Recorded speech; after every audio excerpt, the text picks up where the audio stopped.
NathanIvy.com.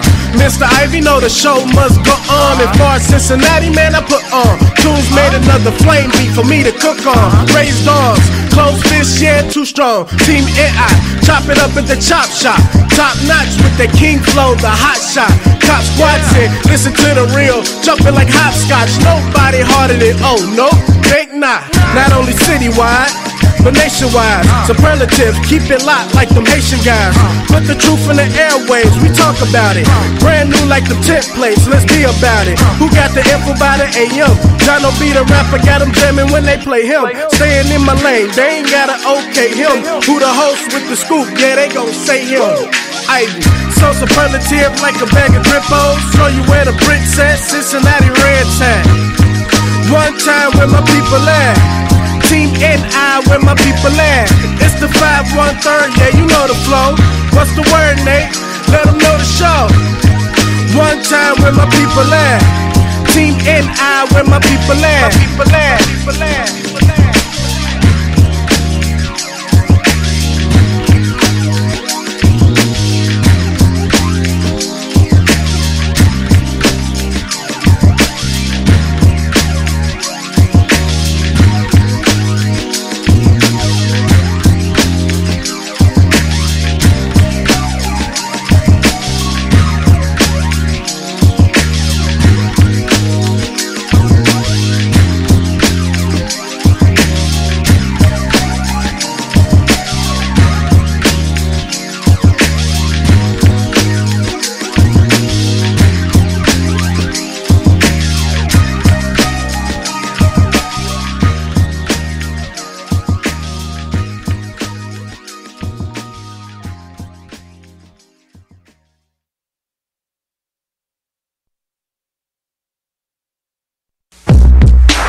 Hey, good morning, everybody. Welcome back, live, local, and vocal. Welcome back to the Nathan Ivy Show, where nothing is funnier than the truth. Men are allowed to be men, and lames get their planes shot down like John McCain. Welcome back. 513-873-7134. A couple topics I want to begin the show with. Will the Black News Channel work? You know, yesterday was the first day of a brand new endeavor. This is a national endeavor. It's called Black News Channel. And I'm not sure if it is available wherever you get your information and if you get your cable or your digital services. I also want to talk about why Black-owned media is important, among other things. If you would like to chime in and share your thoughts, it's a bit of an open forum show. Please feel free to do so. I've given you the number. I'll do it again. Let me see. Oh, okay. Online proof. 513-873-7134. Damn. 1 second, choppers.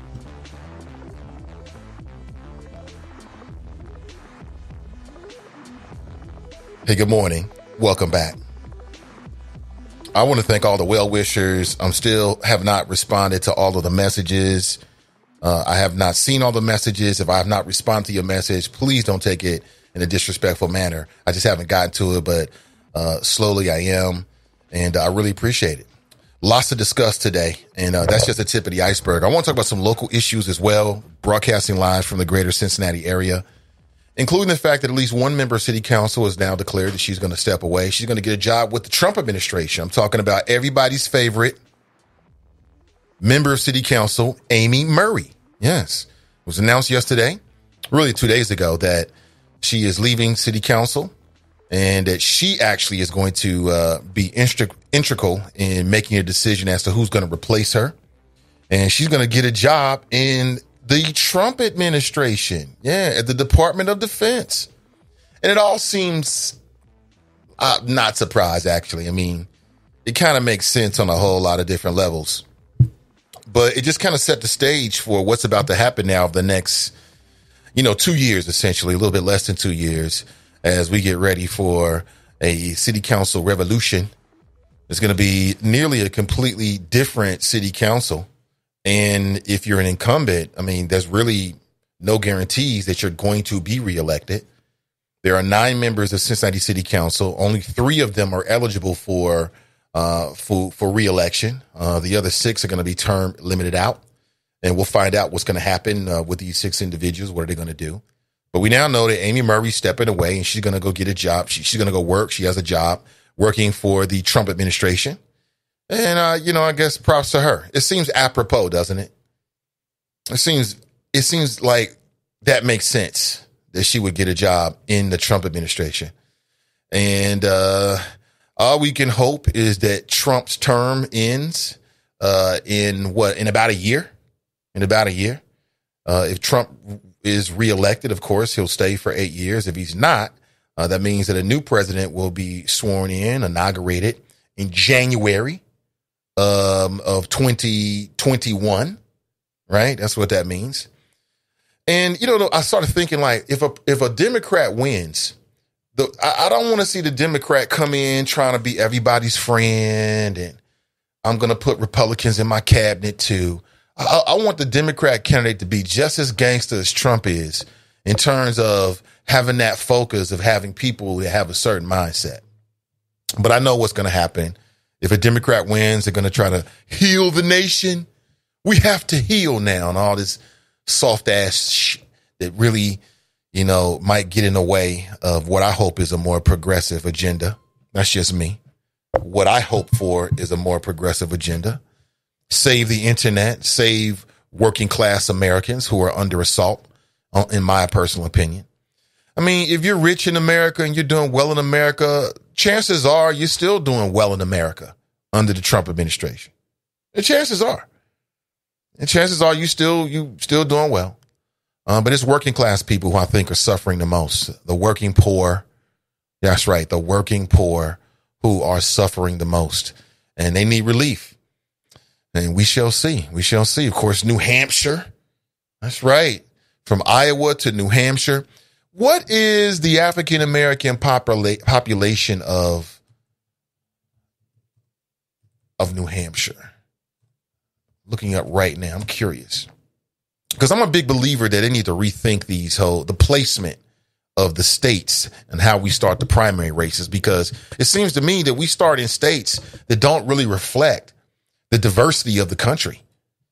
And I just feel like black people's voices don't get heard until later on in the process. To me, it should be at the beginning of the process, like everybody else. I don't get it. Or maybe I do get it.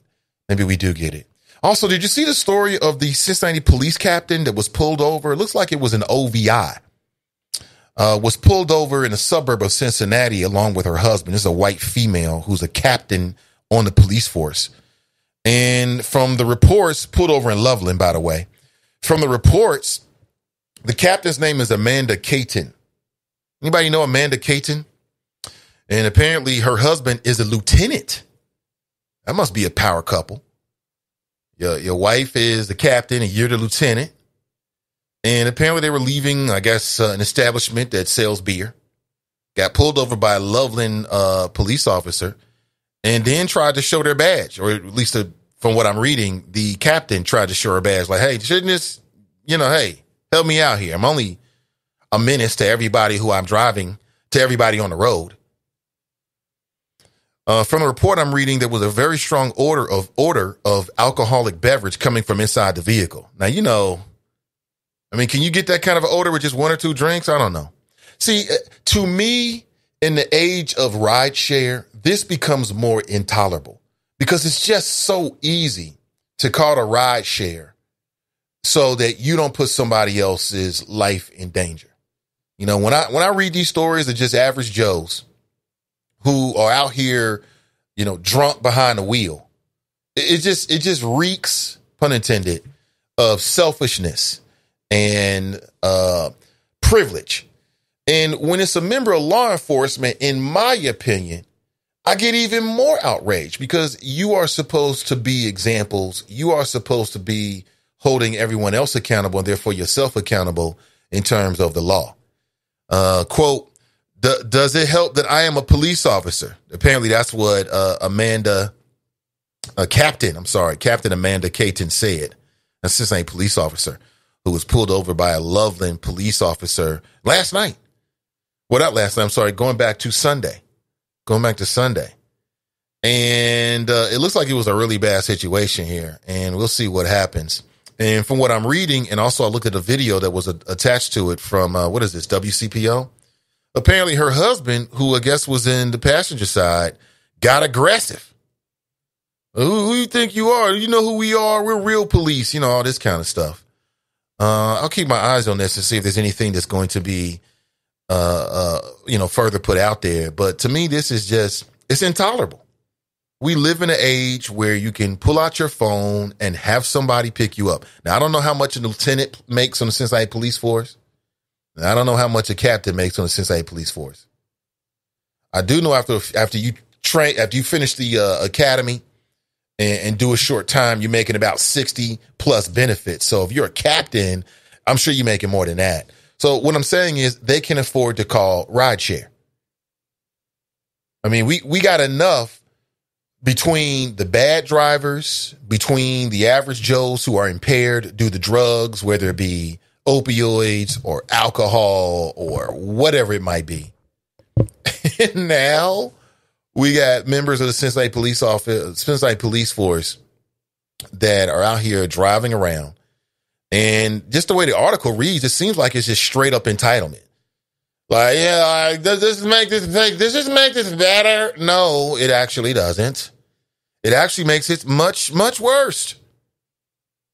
Much, much worse. Because if anyone should know better, and if anyone should know the horrific consequences, it should be you.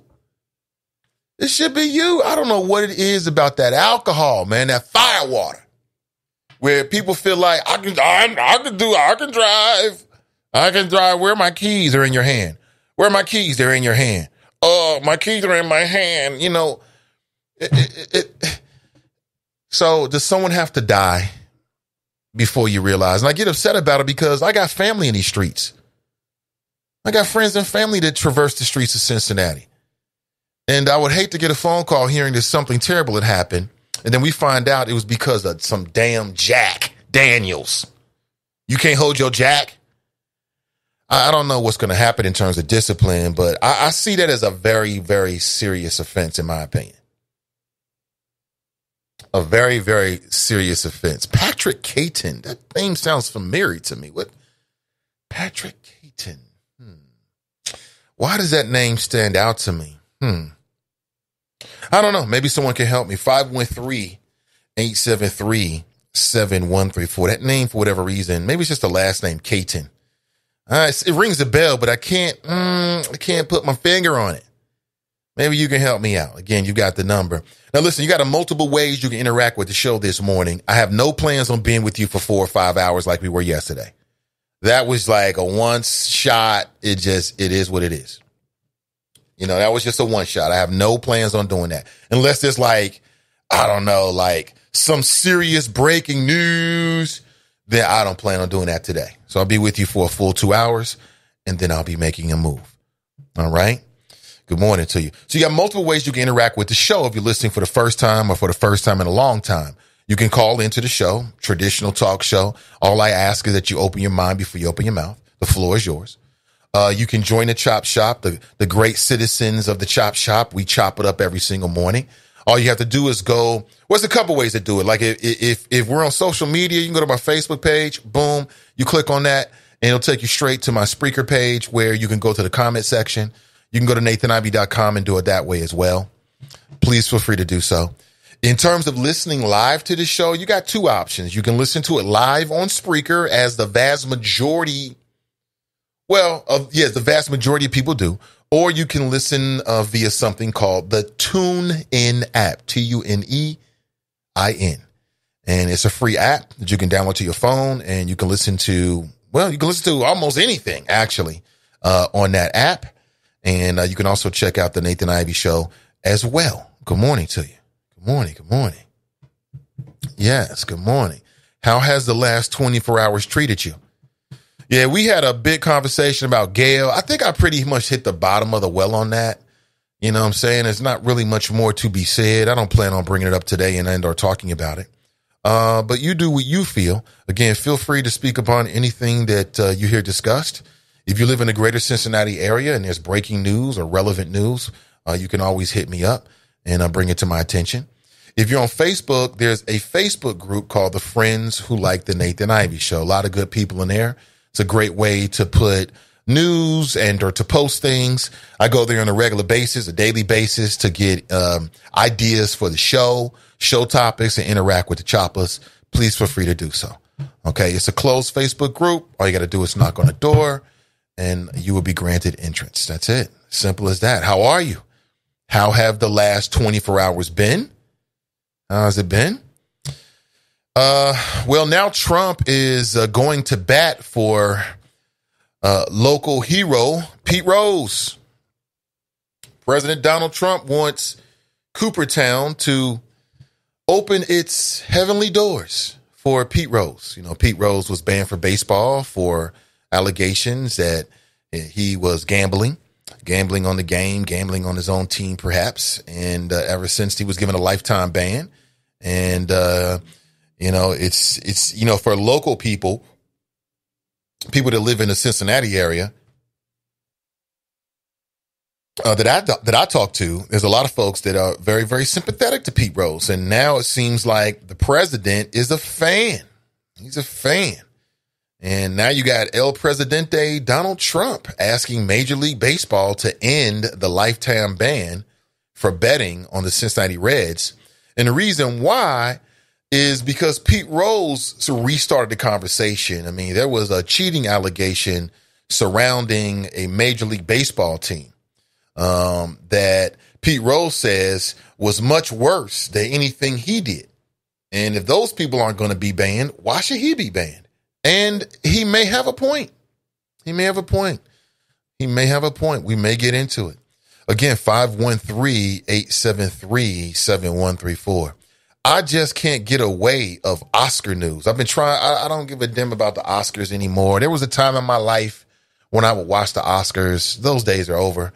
And I just can't get away from it. Everywhere I go, I see Oscar news. I see black people performing. I see black men in dresses dancing and singing for the Oscar crowd. That's great for them. Somebody sent me actually a link that had to do with a black man that wore a dress to the Oscars. And it seems like just like a regular occurrence now, right? Like every single year, this brother's going to wear a dress. He's going to be fabulous and he's going to get a lot of pub for it. Not, you know, I don't wear dresses. Okay. I don't plan on it, but if that's your thing, you know, go ahead and do your thing. I'm just on to some other ish these days. So please don't send me no Oscar shit because I'm not going to click on it. It's just a waste of your time. I'm sorry. No disrespect. I appreciate it. I'm just telling you, I will not be following the link. It's just not going to happen. I got the message like, what the hell? Oscars? Give a damn. So let's talk about the Black News Channel. Raise your hand if you actually have got a chance to watch any of it, because I'll be honest with you, aside from some clips on the internet and or Facebook, I have not. And the big reason is because I don't have cable anymore. I don't have the designated channels, and I'm not really sure they're in the greater Cincinnati area. I'm not even sure they're in the greater Cincinnati area, but I just love the idea of this Black News Channel. I do. Because I think we need black news, like across the country. Well, if you look at cable right now, you do have some channels that are black owned majority and or black centered, because those two different things. So you can have a cable channel that is black centered and it's not black owned. And you can also have a cable channel that's black owned, but it's not black centered, meaning that that's not the particular audience. And, you know, you got Revolt TV, of course, owned majority, at least we think anyway, by Sean Puffy Combs. And they do news, but they do more like music news. It's more of a music. It's kind of like I would say a black MTV when MTV really started, because now MTV stopped doing music a long time ago in terms of focusing on it. And then you've got TV One. Matter of fact, let me go to TV One's schedule right now. I just want to see, what can you watch? What's on here? And TV One is doing more like, it's black centered for sure, but they're doing more, like entertainment kind of stuff, and reruns, which is nothing wrong with that. There's nothing wrong with that. Like this morning from 9:30 a.m. Until about 11:30 a.m., they've got 4 episodes of Living Single, right? And you can watch Sister Circle. That's actually a good show. I like that show at 12 noon. And then they've got other things that people like. People like that kind of stuff. You can watch Family Matters and Martin and things like that. And, people enjoy it. You can watch Good Times. You want to watch Good Times, you go on TV One.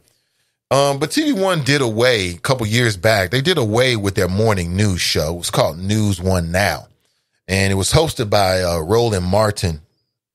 And via Roland's contacts on a daily basis, they would talk about the news with an African-American lens. And I always supported the show. I thought the show was, whether I agreed with Roland Martin or not, I thought in terms of having like a substantive conversation, I thought that they were like spot on. I thought they were spot on.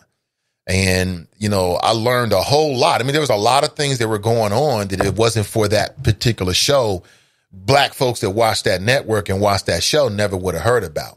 But they decided to move in a different direction many years ago, which led Roland Martin to go online and continue his work, under his own flag, which I give him props for. Trying to figure out what other, and you got BET. BET. Remember BET back in the day? Anybody remember BET back in the day? Let me go to their schedule. And Black Entertainment Television, of course, it was founded by Bob Johnson and his wife. They later sold it to Viacom, and it was worth so much money that they both became billionaires, after their split and their divorce. You know what I'm saying? To this day, Bob Johnson and his wife are one of the few handful of black billionaires, who are based in the United States, billionaires, because of the colossal money they made after selling BET. BET has some great shows, though. Remember Teen Summit? Remember Teen Summit on Saturday? It was a great show. And for a short time, they had news as well. They were doing BET News. And I used to watch it because I've always been interested in, like, the news and, what's going on in terms of African Americans. But, they've since backed away from that as well. Do they do news? Yeah. Well, they've got shows. Kind of. Not really. They don't. Not really. They don't really do news. So when I heard about the Black News Channel, I thought, okay, here's an opportunity. I've read something recently that's an analysis that was done in 2018. And what they found in this particular analysis or study or survey was that African Americans watch MSNBC. Like, of all the news channel cable networks, of all the cable networks, African Americans watch MSNBC. Is that true to your experience? Like, what have you been watching? Like, when you're looking for like national news, breaking news, what are you watching exactly? Are you watching MSNBC? And I can understand why, African Americans would sort of like naturally, be attracted to MSNBC. And number one, they had African American hosts, Joy Reid. Remember Joy Reid, the Reverend Al? He had a daily show. Of course, now it's a weekend show. They've had some other African American hosts. And as an African American, when you see an African American with their own show, it's going to attract you, right? It's going to catch your attention. You're going to be probably more likely to say, what are they talking about? And give them a chance. But MSNBC is neither black owned or black centered. They talk about general news, and then they'll bring on correspondents to talk about particular things that may be specific to the African American experience. So I'm saying all this to say that I think that, before Black News Channel came around, that there was a need. there was a need for a national black news network that would be by us and for us, focus on the issues and specifically how it relates to us. And that's when I started hearing about Black News Channel over a year ago. I'm on their Facebook page right now. Anybody get a chance to watch them? Have you got a chance to watch any black news at all? I'd like to know. That's great. I'm looking at one of their segments right now, and I see African American. I see a young sister. And I think that's really great. Now, J.C. Watts is an African-American, used to be a Republican congressman, and he's the chairman who is behind this. And I don't know, does it make a difference that it's no longer majority black owned because they took a sizable investment from the owner of the Jacksonville Jaguars, who is not an African-American, so they can, get things popping, which I completely understand. And they've got 4 leadership positions, including J.C. Watts. One of them is held by a black female. So that's what, a 25%. So you got 4 top executives. One of them is an African-American female. And that's 25% of their executive leadership team. And I guess. But it needs to be said that 50% of the executive leadership team is non-African Americans, 2 white males, which I thought was very interesting. I just can't wait for them to really get started and get saturated to see what their impact is going to be. Depending on what their impact is. I mean, I think this could work. I think this could be cool. Shahid Khan is the owner of the Jacksonville Jaguars, and he's now the majority owner of the Black News Channel. He's already been on at least one of their shows. Shahid Khan, if you're interested. But I like what I see, though. I like the set and the branding of it. I love the idea of it. I hope they're successful. I think they can be successful as long as it doesn't become like a black conservative thing. When I heard about the fact that one of their big hires was going to be Larry Elder, it kind of turned me off. I'll be honest with you. I'm like, what? This fool? And if you don't know who Larry Elder is, just go on YouTube and just Larry Elder, put his name as. Dude's coming out of coming out of California. I don't know if it's Los Angeles, the West Coast. Longtime talk radio guy. And you've seen him on Fox many, many times and debating this, that, and the other. When Obama was in office, he was really in vogue because the media just loved to get a black man to criticize, and talk about Obama and things like that. And he was good at it.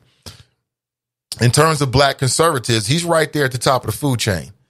And I just thought with him being hired, I don't know if it was going to send the wrong, message that, this is going to be a black conservative thing. But I did get a chance to hear an interview with J.C. Watts with NPR.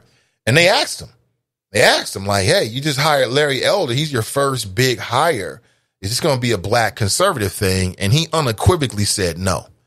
So for me, I say we just take him at his word and it is what it is. But what I think is interesting is the moves that are being made to interact with the black community. Fox News started a whole new digital channel called Fox Soul.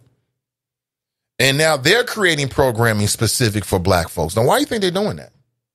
Why is everybody so interested in black folks? Why is that? I'm looking at this is posted 18 hours ago. This is a great image. The ladies of BNC, Brittany Lockley, something I can't read. Lauren McCoy, Laura McNeil, Venice Toussaint. Okay. Oh, that's lovely. Beautiful. I love it. Beautiful, beautiful, beautiful. Okay, great. I don't know. I see some similarities in terms of the way the women are dressed. Very similar to, something I see on Fox News. I'm not trying to say that's like in a political sense, but Fox News has been very, very, very good at putting attractive ladies in short dresses so that when they sit down, it exposes their legs on television. That's been a part of their secret weapon. But again, apparently they're on Charter, Spectrum, Comcast, Xfinity. Does anybody have any of those channels? Have you got a chance to watch any of it? If so, what is it like? Again, I think this could be huge I think this could be a game changer. A game changer.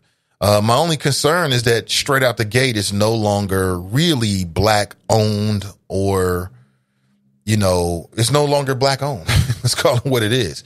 Now, I don't know Shahid Khan. I don't know a whole lot about the man. He might be one of these guys who's like, look, you run it. I'm just going to be the investor and sit back and see what's happening. But again, I'm just wondering, has anybody got a chance to watch any of the Black News Channel? I'm just very, very interested in their programming. And again, I mean, there's a serious attempt to interact with black folks. Fox Soul.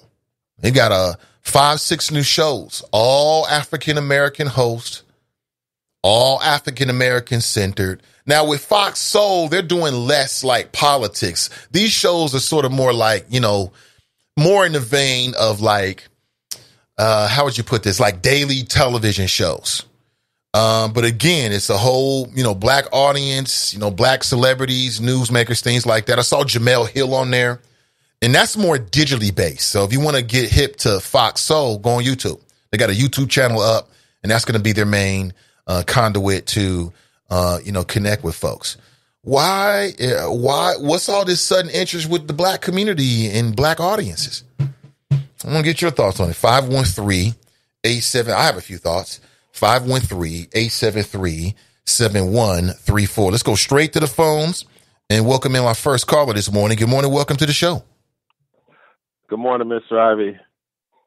Thank you, sir, for allowing me to be the first voice that the choppers hear on your airwaves.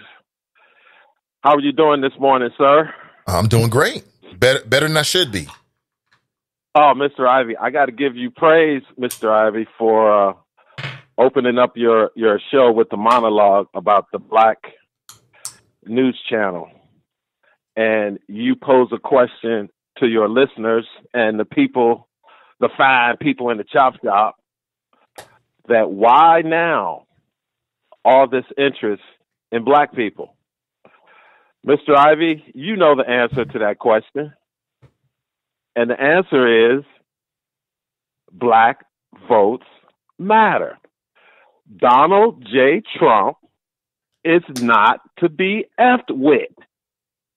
The man told you, and any other black person that was listening in 2016, when he was running against the desperate Democrat, also known as Crooked Hillary, he said these famous words: "What do you have to lose?" I remember. So well, profound. Mr. Ivy, a lot of black people have taken that question to heart. And it is not a coincidence that the Black News Channel launches in 2020, an election year. So, Mr. Ivy, well, it's tonight, good timing. Well, it's good timing. If you're going to launch a brand new Black News Channel, why not during an election year? It kind of makes sense. But Mr. Ivy, just like you do with your business endeavors, it's calculated, it's planned, it's orchestrated. You just don't launch a venture this expensive all willy-nilly, because this is not their first launch. And again, Mr. Ivy, you have to get in when the getting in is hot. Now, if you saw any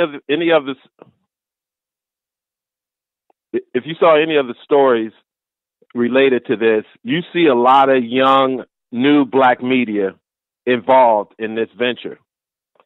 I saw Charlemagne the God. I saw Angela Yee, both from the Breakfast Club. I saw black Democrat political pundits that you would see on Fox News as well as MSNBC and CNN. They're also going to be part of this network. Because, Mr. Ivy, I don't care if you call MSNBC liberal or CNN a arm of the Democrat Party. The fact still remains, they do not have enough black faces and voices on their shows. Would you agree? When you say they, who are you speaking of? You talking about MSNBC? MSNBC and CNN. I would say no. Right. Now, when it comes to black business, Mr. Ivy, where do you see the majority of black faces in black business? You see them on the Fox News network. Huh? I mean, the Fox Business Network. Really? Who's over there? And you see it on well, you've never heard of Charles Payne?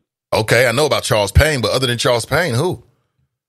Okay, well, is there any other black person on any other network as far as business that has their own show like Charles Payne? So you're saying they just got one? I'm saying, Mr. Ivy, the fact that the Black News Channel has launched tells you that there are a lot of people out there who have been waiting for this opportunity for black people. And also, the Black News Channel has a working partnership with the historically black colleges.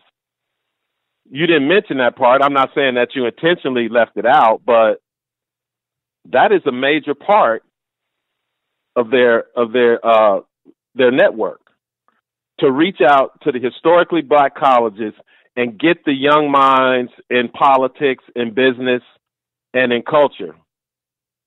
So again, Mr. Ivy, I appreciate the fact that you started your monologue talking about the Black News Channel. And whether it's political or not, Mr. Ivy, in 2020, you can't avoid politics. And you could thank Barack Obama for this, because like I told you a few months ago, Black America was not sure how Barack Obama's presidency was going to affect the culture. Okay, because it's been 4 years after his presidency. He has not been a prominent figure culturally. And a lot of people are wondering, well, what was the effect on the black culture by having the first black president? And Mr. Ivy, I think you're starting to see it manifest with these young black people between the ages of 35 and 40. Because during Obama, they were in their 20s in college. So it's interesting to see how this network will develop over time. And I'm pretty sure you, being a powerful, influential member of the media in the greater Cincinnati area and nationwide, Mr. Ivy, it is possible that you could play a part in the network. And I'm pretty sure that you're doing everything you can as far as in digital media to reach out to people associated with the Black News Channel. Well, because like I don't think you would not associate yourself with them, would you, Mr. Ivy? Well, I mean, I want to see what they're all about, like everybody else. Like you said, I think it'll be interesting to see how they develop and what it actually becomes. But you've already verified their ownership and where the money's from. Right. So why wouldn't you trust them to do what they say they're going to do, which is give access and exposure to black people in media? And then we're not even talking about the Comcast guy. I can't think his name. You know, I'm an old guy. You know who I'm talking about, Mr. Ivy. You're talking about Byron Allen? Byron Allen, yes. And his involvement in the new media. So, Mr. Ivy, 2020 and moving forward, this election is going to say a lot about the black electorate in America. It is changing right before our eyes, Mr. Ivy. Is it? And I am very fortunate to be part of it while I'm retired. Okay. And Mr. Ivy, you can see it on social media. And one more thing before I go. You can see how the story of mainstream media, CBS, having an interview in relationship to the legacy of Kobe Bryant, and how the network released a portion of the interview strictly for social media. And from that entry into social media, the story is bigger than the interview. And I don't even think CBS has released the full interview yet. Have you seen it anywhere, Mr. Ivey? Yeah, the full interview's out. The full interview? Yeah. Where? I haven't seen it. Google it. It's out there. You talking about the full interview with Gayle and Lisa Leslie? Yes, I've Googled it, Mr. Ivey, and the only thing that comes up is what CBS released. Okay. The entire interview, I don't even think it's been released yet. Okay. Because if it has, we would have seen it already. Okay. I could have swore I saw a much fuller interview that was about 14 minutes. You might want to go to CBS. Maybe they've taken it down. I'm not sure what you were looking at. I will. Okay, I will double check that. But again, before I go, Mr. Ivey, last night in New Hampshire, 12,000 American voters stood in the cold and the rain to have an opportunity to tell the President of the United States and to show them how much they support him and how enthusiastic they are to vote for him in November. So again, Mr. Ivey. Oh, yeah, he's got a lot of people that support him, man. That's the Trump cult. You know what I'm saying? I'm telling you, Mr. Ivey, they support the him. Democrats, they continue to make it easy. I don't know about all that. And Mr. Ivey, Joe Biden has lost half of his African-American support to Michael Bloomberg. Really? Yes, there's a new poll that was released. It's on my Twitter feed, I think, but I'll drop a link in later. There's a new national poll of black voters, and Joe Biden is at 22 or 27, and I think Mike Bloomberg is up to like 20 something. I don't remember the exact numbers, but Joe Biden has lost over half of his African American support. So I'm pretty sure you're going to trust and verify that. I'm pretty sure that the Chop Shop overseer is going to have something to say about it. But thank you for taking my call, Mr. Ivey. Drop Squad 52, dropping science, and making memes while retired. Thank you for that. Take it easy. Let's drop. Talking about ish nobody cares about. I want to talk about some of these. Listen, one thing that's very, very important coming up and we've learned this, are who are our judges? Who are our judges in the state of Ohio, here in Hamilton County? Now, that's coming from either the Supreme Court of Ohio, Court of Appeals, Court of Common Pleas, Drug Court, the Court of Common Pleas Probate Division, the Court of Common Pleas Juvenile Division, and the Court of Common Pleas Domestic Relations Division. So over the rest of this week, what's today, Tuesday, I want to spend more time sort of making us all familiar about who these individuals are, because if you're registered to vote, if you plan on voting, then these are some of the races that you're going to have to vote in. Okay? And there are African Americans running in some of these races. Okay? Just to make sure that we are aware of what's going on and what the possibilities are.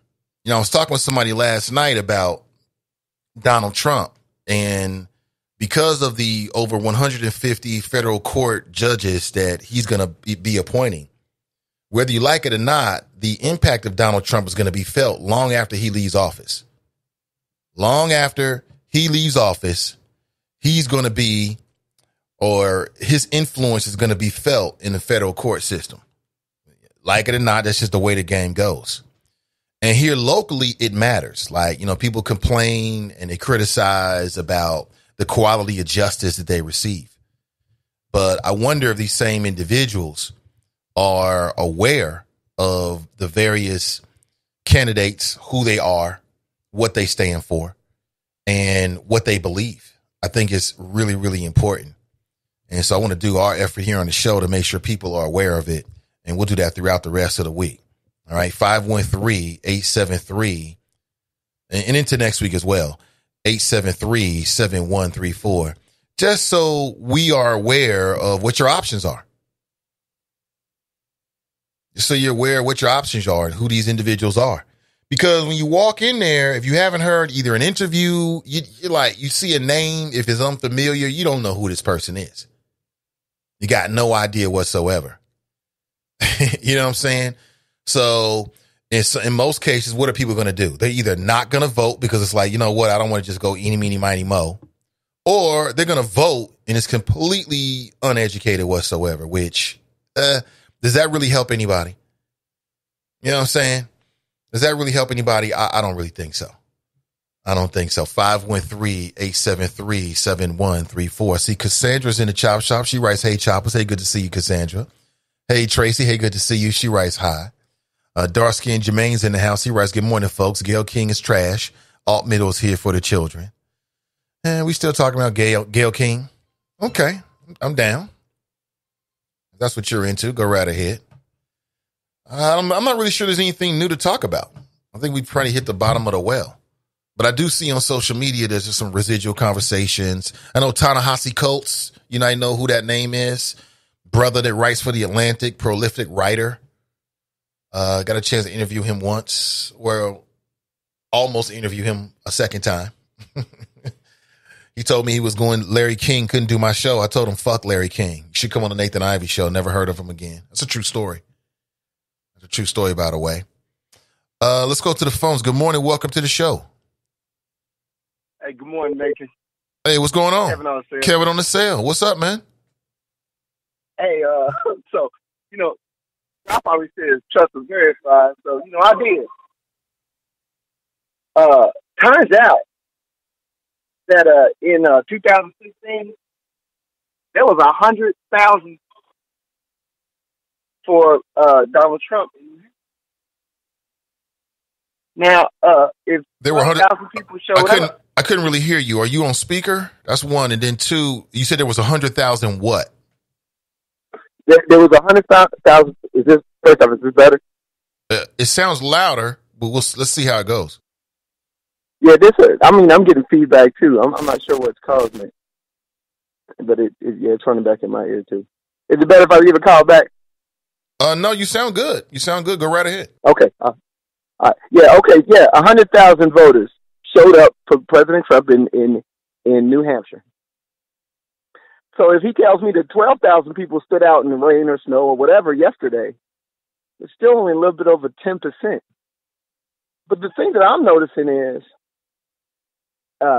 in 2016, Mr. Cruz had 50,000 votes in the Iowa caucuses, and Mr. Trump got 30,000, running virtually unopposed in 2020. So all of this hype that my man Drop keeps trying to bring to the forefront, when he says trust but verify, please, people, trust that he lied and verify that he lied. Or at least trying to inflate numbers. Yeah, I don't think that I do believe that President Trump has a large following among his base. I also believe that a lot of people who out there have decided, hey, you know what? I might not be riding with this dude again. And so we have to make sure that we do not become disheartened, first off, because, they'll keep spinning it that, oh, my God, it's unwinnable until people start saying, oh, my God, it's unwinnable. And ain't even no point going out there and vote. And so, again, it's 2020.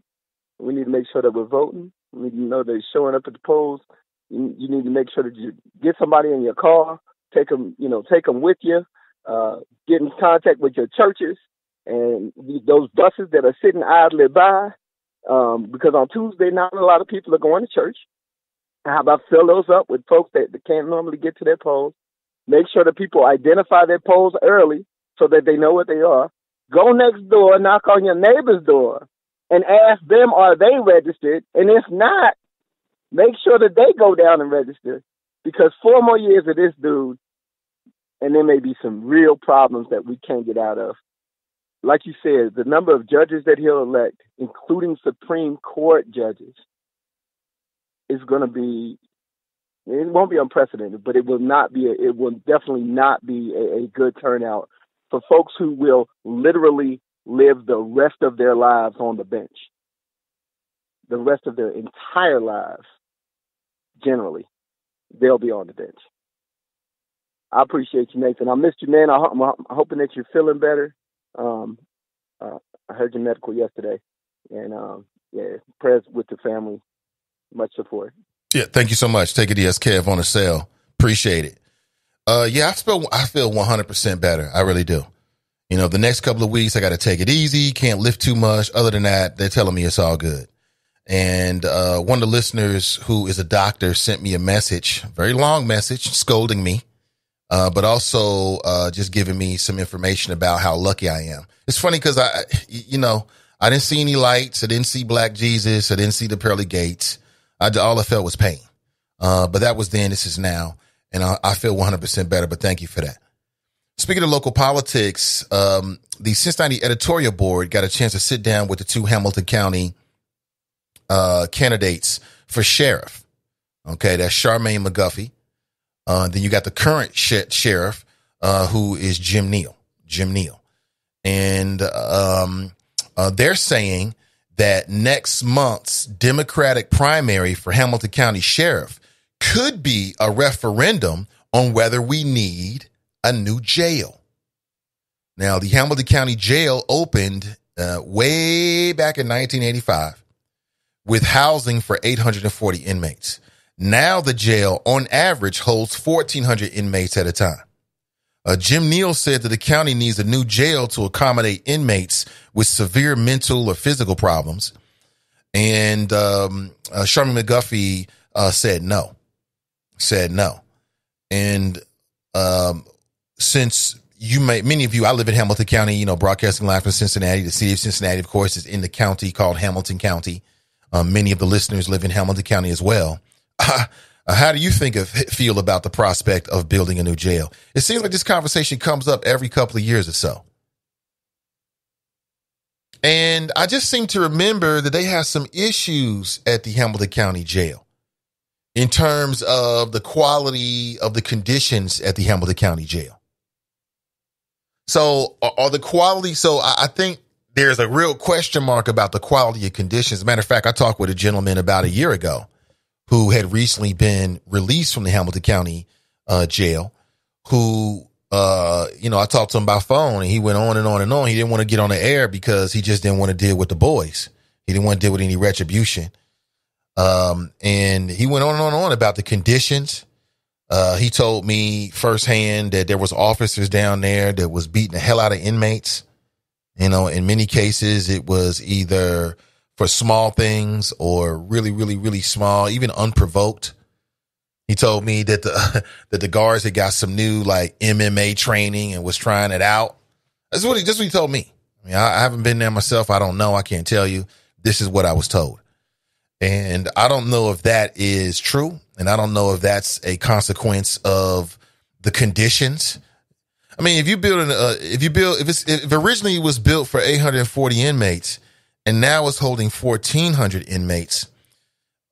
Number one, I'm thinking, how many of those 1,400 inmates are people who are like, you might call homeless, right? Who are residing in the Hamilton County Jail just to have a roof over their head and to get a bologna sandwich. You know what I'm saying? I'd like to know.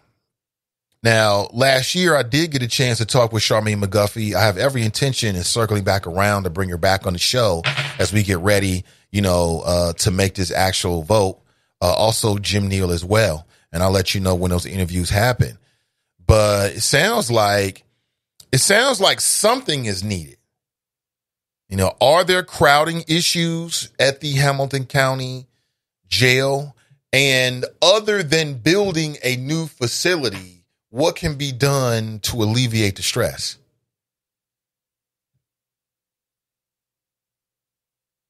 I've been reading that there's an addition of about 92 beds for inmates with addiction pain that's going to be added. That's going to be finished by the end of this year. Is that going to be addressed and relieve the stress? I don't know. I just remember there was news reports and there were some very unhappy inmates, very unhappy about the conditions. And I don't know, is this conversation just going to keep coming up until we actually come up with the money to pay for a jail? Should that be a number one priority for Hamilton County commissioners? How do the Hamilton County commissioner candidates feel about it? You know, because it would be the county commissioners that would have to come up with the plan to pay for it. These are questions I intend to ask. And this question has been coming up for 15 years. You got a new jail. To me, it just seemed like maybe there was a better way, right, to deal with it, rather than spending more millions of dollars for a fabulous new facility to incarcerate people. Now, we got to have some place to put folks who are either going to be detained while being processed or incarcerated. I think we all know that. But what do you think if you live in Hamilton County? 513-873-7134. Would that make you more or less likely to vote for the candidate or a candidate for county sheriff based upon their feelings of building a new jail with taxpayer money? Again, one says, yes, we do. The other says, nah, we don't. We can come up with some other methods. Who's right? Who's right? You tell me. Sharp writes, good morning, Nate and the Choppers. Good morning to you. Cam writes, good morning, Nathan and the Choppers. Terrence writes, good morning, everyone. Miss Tiffany writes, good morning. Clue Magic writes, good morning, Nate and the Choppers. I see Ashley's in the house. She writes, good morning, Nate and the Choppers. CJ writes, morning all. Pat writes, good morning. Ray writes, grand risings all. Tony writes, good morning. Pamela writes, good morning, Nate. Tracy writes, Cassandra. Okay, she's talking to Cassandra. Deborah writes, good morning, Nate and the Choppers. Glad you're feeling better, Nate. Oh, I feel 100% better. I haven't felt this good in at least a year, quite honestly. But you just never know.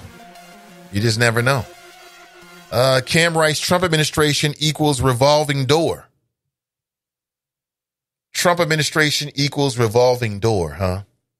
Let's see, I'm not sure. I don't know. Is a second Trump term good for African Americans? Has the first Trump term been bad for African Americans? Is it good for you? I mean, are you still making money? Have you lost your job? Have you lost some of your savings? Is your quality of life, has it been affected? I mean, these are decisions we'll all have to individually make. Amelia writes, have y'all talked about the Ed Choice disaster? We did.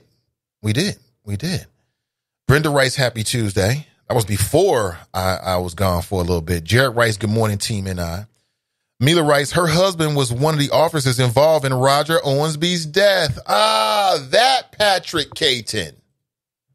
Oh, that's why his name sounds familiar to me. Right. Yes, I remember now. And he's driving drunk with his wife. That's great. That goes back to 2000. Remember Roger Owensby Jr., African-American. It was a bit of a foot chase and a scuffle. I think he was he asphyxiated? I don't remember. I do remember that Roger Owensby was a military man. He was a United States Army sergeant, you know, and isn't that what happened? He was asphyxiated over at some kind of mini mart in Bond Hill, I believe. It's all starting to come back to me. That's right, Patrick Caton. What was Patrick Caton's involvement in that? Why are we talking about Patrick Caton? We're talking about Patrick Caton because he and his wife got pulled over a couple days ago, and apparently they was liquored up. And from the report that I read, Patrick Caton got belligerent with the Loveland police officer. Told the man, and I'm paraphrasing very loosely, you can tell your mama that you met some real police officers tonight. That goes back to what I've told you before about the way that the Cincinnati police force is viewed in this area. They're viewed as being at the top of the the food chain. It's being a Cincinnati police officer is not being a Loveland police officer. It's not the same thing. There's levels to this, and the Cincinnati police is at a higher level. So maybe that's why he said that to him. Yes, man. Patrick Caton, Roger Owensby, that was pivotal. I mean, that all became part of, in my opinion, the Roger Owensby death was a part of the factor that led to the Cincinnati riots, the unrest back in 2001. Owensby was like the 10th, it had been many, many black men who had died in custody or after having a confrontation with police in the city of Cincinnati, and enough was enough. And it was a powder keg. It just exploded. I just don't remember what Patrick Caton did. I know you had Jorg, remember that? And Caton. I think there was hold on, let me look this up. There was a struggle, forced to the ground, handcuffed. He was put into the police car where he died in the police car. And I think, was he hogtied or something like that? Isn't that where, your hands and legs are like binded behind you? Like I said, I mean, that I don't know if that's a police procedure, but what I will say, and I'll say this again, that, a lot of human beings are not fit for that kind of stuff. You know what I'm saying? Like just the act of somebody sitting on your back while your hands are behind your back. Really, I'll put it this way. For some people are so out of shape, they're dealing with asthma, they're dealing with all these different things. Just being in the grass with your face in the grass and your hands behind your back can start, it can start panic attacks, asthma attacks, all kind of stuff. It really can. But let's go to the phone. Good morning. Welcome to the show. Good morning, Mr. Ivy. How are you? I'm doing great. Hey, Sister Iris. Welcome. Hey, black man, it's good to hear you. It's good to be heard. Trust, it's good to be heard. I understand that. For some reason, I'm hearing myself back. So I'm going to try to speak quickly because I got a lot of work to do today. But Roger Owensby Jr.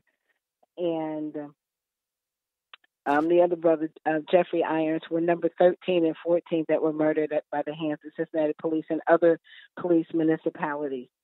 The reason that you vexed me this morning is because Roger Owensby Jr. was killed less than 2 miles away from where Rose Show sits today.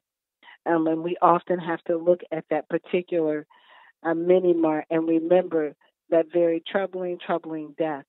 Those two individuals, Jeffrey Irons, number 13, and Roger Owensby Jr., number 14, were the catalyst to the Cincinnati Black United Front and the ACLU of Ohio filing its federal lawsuit. And that's why history is so important for black folks to understand exactly what happened and how we got to where we are today. Roger Owensby Jr. was a two-time veteran who had only been home 6 months before he was murdered by the police. Patrick Caton and Jorg were accused of murdering Roger Owensby Jr. And it's very well laid out in the documentary Cincinnati Goddamn that took 10 years for April Martin and Paul Hill to do on the civil unrest, on police brutality in the city of Cincinnati.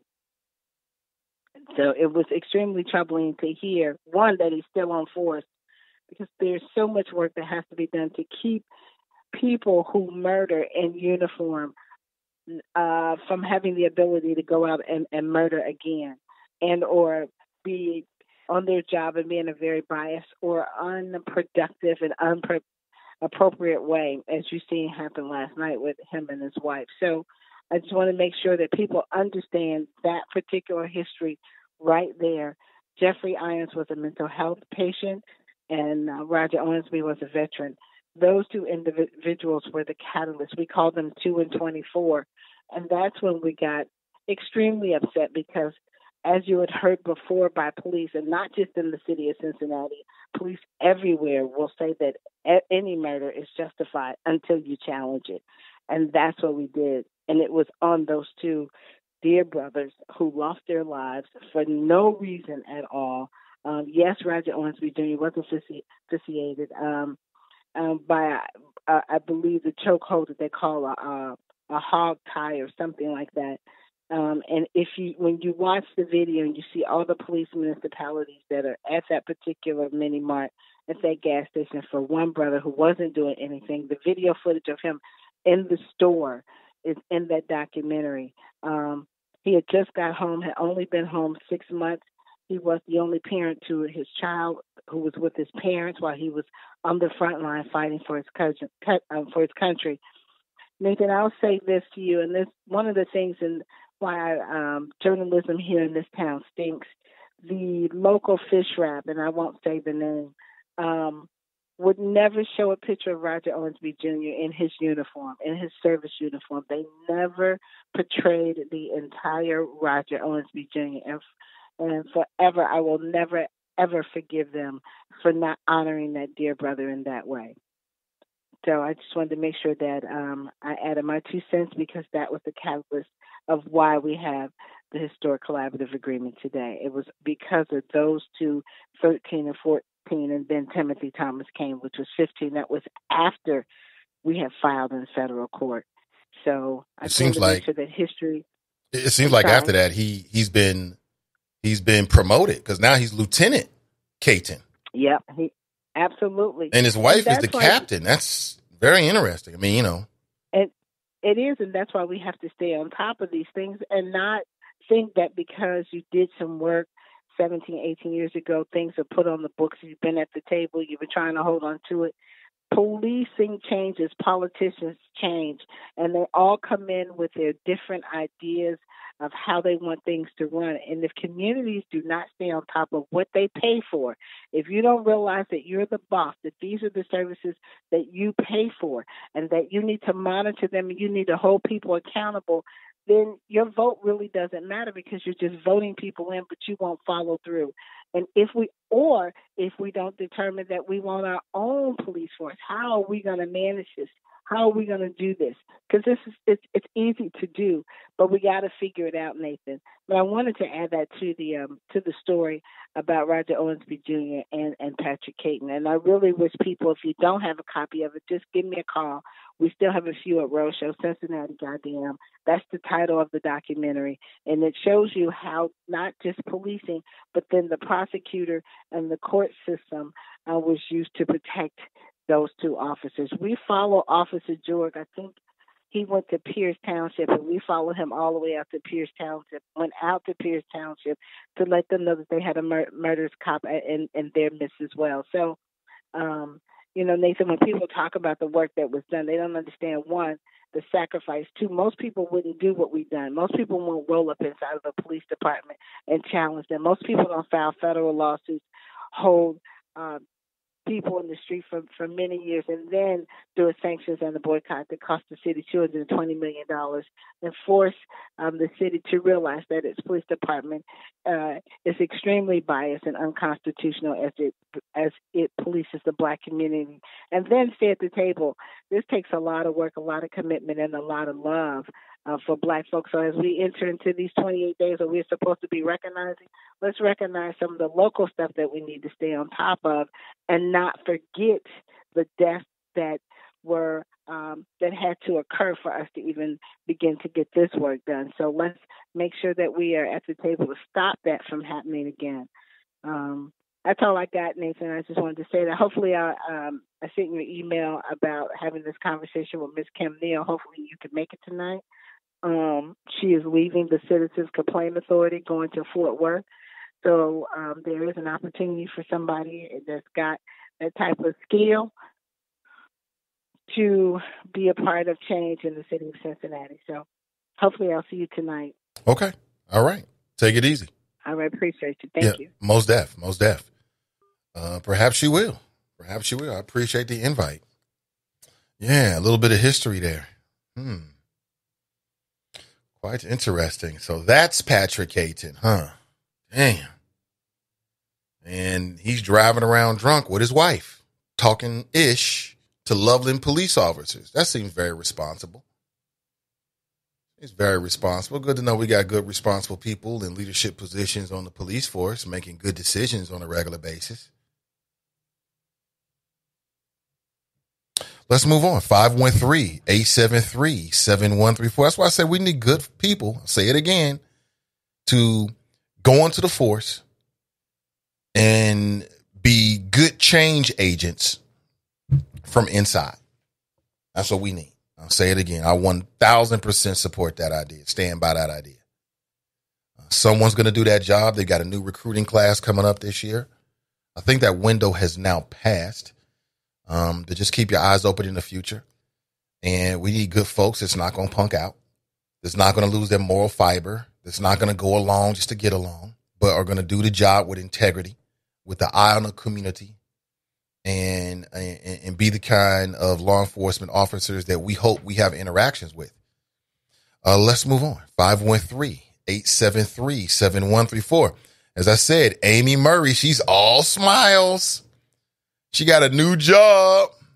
That's always a good feeling when you leave one job. You get that time between leaving one job to go to another job, especially when it's a better job. Oh, my God. Is there a better feeling in the world? Of course there are. There's a lot of better feelings, but that's a good feeling, though.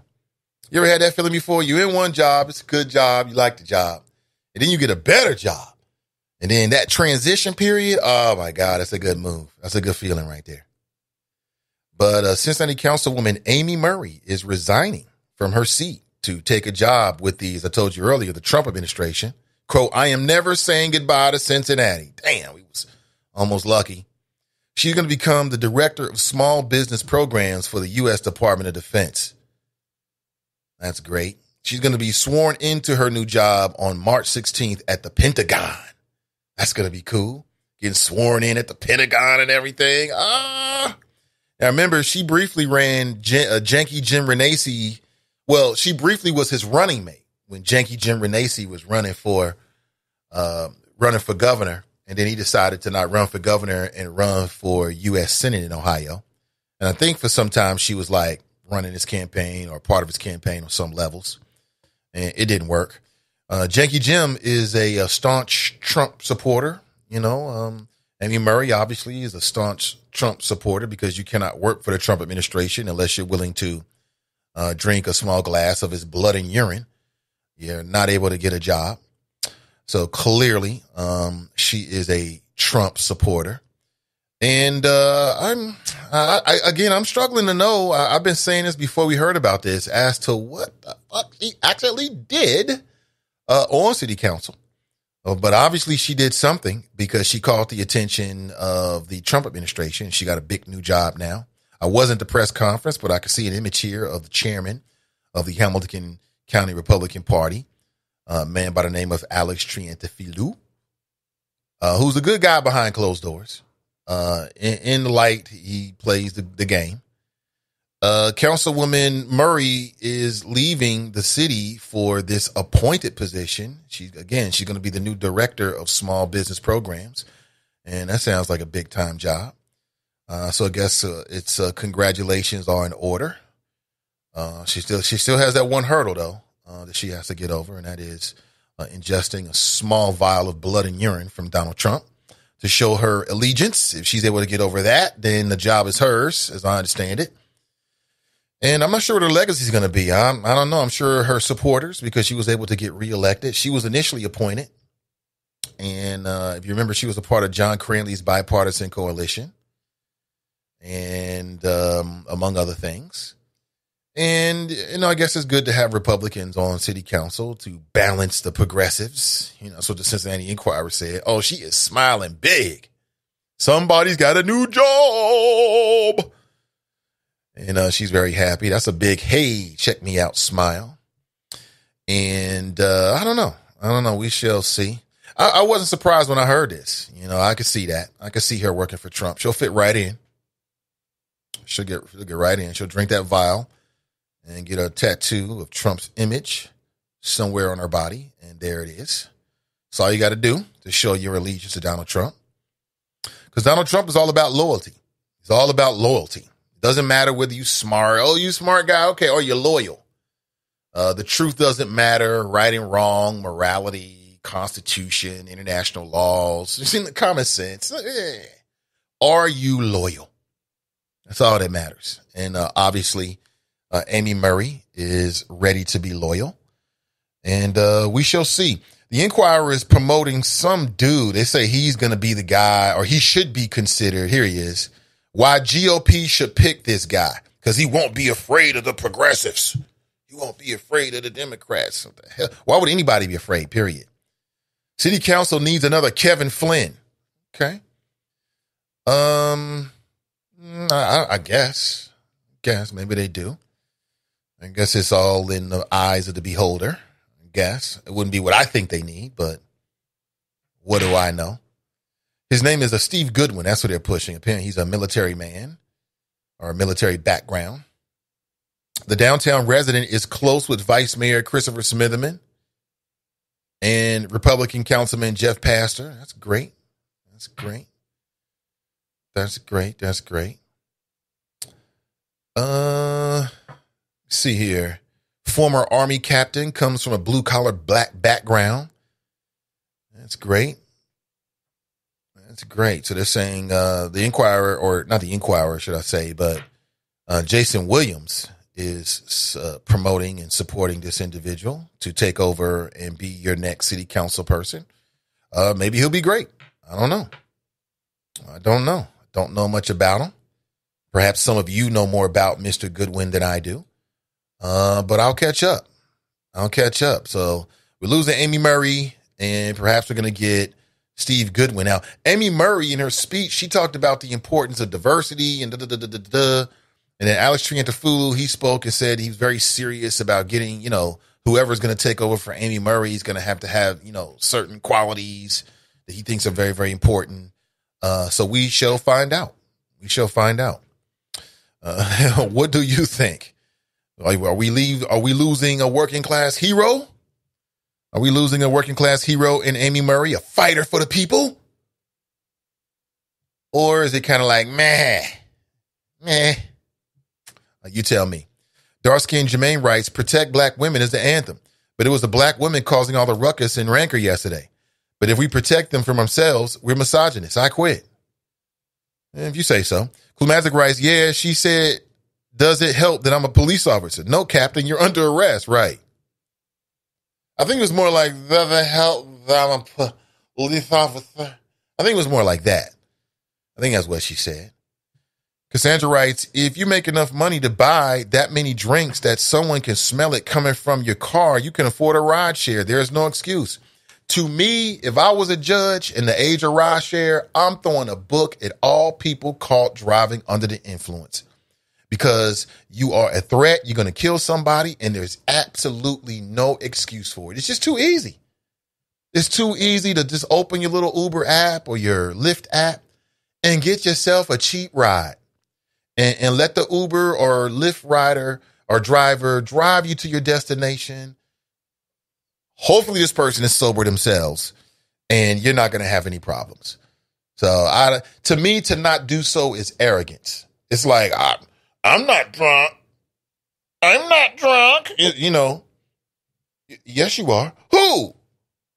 Some people, when you tell them they drunk, they get mad at you. You ever had that experience? You ever dealing with somebody that's inebriated, obviously, and you say, listen, you drunk. I'm not drunk. Okay. And, she's a captain on the police force. Like, who the hell is really going to tell her anything? You know what I'm saying? He's a lieutenant on the Cincinnati police force. Who's going to tell them something? Who they going to listen to? I don't know. Just seems like a really bad situation here. See, Ray writes, Chief Isaac, Dan Hills, if you're listening, now what you gonna do? Klumazic writes, Kaiten has an elitist attitude. I hoped her privilege shine through for her. A captain is making well into six-figure range, and a lieutenant probably right at six figures. Really? Captain's making six figures on the police force? Maybe. Okay. Take your word for it. See, Glenn, you're smarter than that. Hills can't do nothing. Kaiten wasn't on duty. She effed. It's a wrap. Okay, some clarification here. Appreciate it. Billy Porter is a clown. Billy Porter is a clown. Oh, man. Billy Porter is a hero. He's a civil rights pioneer. How dare you say that? Billy Porter, I don't even know what he does. I know he's an entertainer of some degree, but I don't know if he's an actor or a musician. I just really don't know. He's a black male who's gotten a lot of attention because he wears a dress to the Academy Awards and to like all these big Hollywood things. And most recently, Billy Porter was on Sesame Street. Yeah, he was one of the celebrity guest stars making an appearance on Sesame Street. And from what I understand, there was a lot of backlash from parents. You know, people was like, quote, so sad to see this on Sesame Street. This is not an acceptance or love. This is trying to force someone's lifestyle onto our children. This is confusing and dangerous. That's just one quote from a parent who was very upset. I'm on Sesame Street's, I guess it's their Instagram page. They've got over 355,000 followers. And there's an image of this black man, Billy Porter, standing on the steps of 123 Sesame Street Place. And he's got his Academy Award gown on. He's got his gown on. And it reads, the Billy Porter bringing those fierce vibes to Sesame Street for season 51. Yeah. And Billy Porter actually responded. He actually responded. And he's got some advice for the parents who don't like his appearance on Sesame Street. Would you like to know what he said? He said essentially that if you don't like it, don't watch it.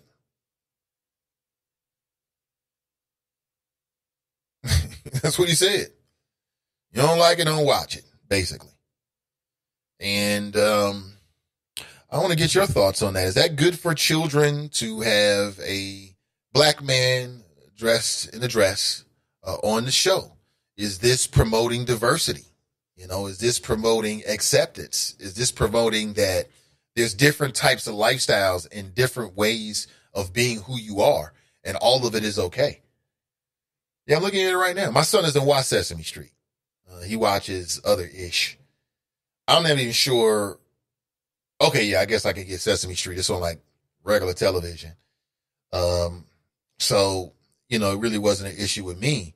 But for parents who have kids and you have a more traditional viewpoint, which I'm not here to tell you that you're wrong.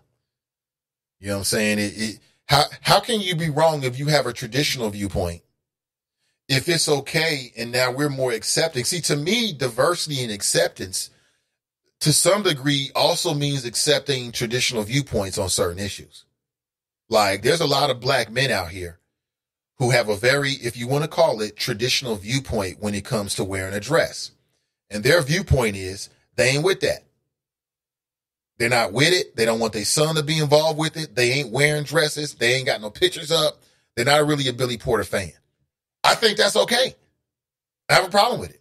Just like you have parents who have a more, if you want to say, a modern view of it, where for them, maybe they don't have that lifestyle or dress in that manner, but their mentality is different and they feel like it's about diversity.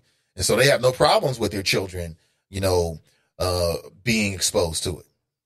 What is your take? 513-873-7134. A lot of people look at this and say this is the feminization of black men and that there's a plot to demasculate. Is that a word? If it's not, I'm making it a word. Black men and black male culture. This is on Sesame Street. Let me look at the other images on Sesame Street. I'm on our Instagram page right now. Sesame Street. Our nonprofit's mission is to help kids grow smarter, stronger, kinder in more than 150 countries around the world. Okay. That seems, so I see Big Bird. I see Elmo. Hey, what's up, Elmo? Oh man, Elmo, man, takes me back. Okay, I see Bert. I see, hey, what's up, Bert and Ernie? And I see Whack Women. I see Common. What's up, Common? Common's on here. And I see Billy Porter in his dress. What's your take on it? 513-873. I see Cookie Monster. What's up, Cookie Monster? What's this count something? I can't remember. I know he's just a count. I don't know. I think he just counts a lot. I remember that as a kid. Let's go to the phones. 513-873-7134. What is your take? Good morning and welcome to the show. Guy, good morning. Hey, what's going on, pal? Yeah, couple things with Billy Porter. One, I'm sure the producers and PBS of Sesame Street really appreciated him saying, if you don't like it, don't watch. Telling people don't watch. I'm sure they were real happy with that message. And that tells you that it's just a little personal front he's doing to gain attention because he doesn't even have the right message about it. Who tells somebody, though, you know, all these people come on your show, tell you what they want to talk about, what you should be talking about. Have you ever once told them don't listen if you don't like it? Yes. You always explain your platform. This is about people, politics, and pleasure. We're going to talk about a variety of things. You understand what I'm saying? That tells you that he's a sucker and just doing this for attention. And two, truth be told, Sesame Street has always had gay characters because Bert and Ernie were ambiguously gay. Were they? I thought they were just friends when I was a kid. They're ambiguously gay. That's the hidden narrative, but they just can't come out in the open with it. Like Billy Porter going on with a dress. You know, two adult men don't live together like that. I mean, when I was a kid, I used to watch Sesame Street, man. I never thought these characters was gay. I didn't even know what gay was. Exactly. That's why it's ambiguous. You know, Sesame Street, their viewing audience is up to what, 10, 11 years old? You're not thinking that kind of stuff, but that's the trick behind them. They're ambiguously gay. Billy Porter fronting. Now, as far as those cops in Loveland pulling over that Cincinnati cop, so what? Are we going to hold Loveland as the beacon of proper policing because they caught some drunk driver cops? Is that what we're doing now? That's not what I'm doing. No. Oh, I mean, that should sound like what everybody. Oh yeah, way to go, Loveland. You know, they reveling in this lady's demise. You know, her and her husband, or her demise, and then the husband got fly with him, telling you met some real cops. I mean, I still, y'all still wouldn't go out to Loveland and trust them cops just because they made one arrest. And if you're gonna get anybody off the street quickly, it needs to be a drunk driver, like you said. They endanger innocent people for no reason. And between them, they're making $200,000. They should have called Uber.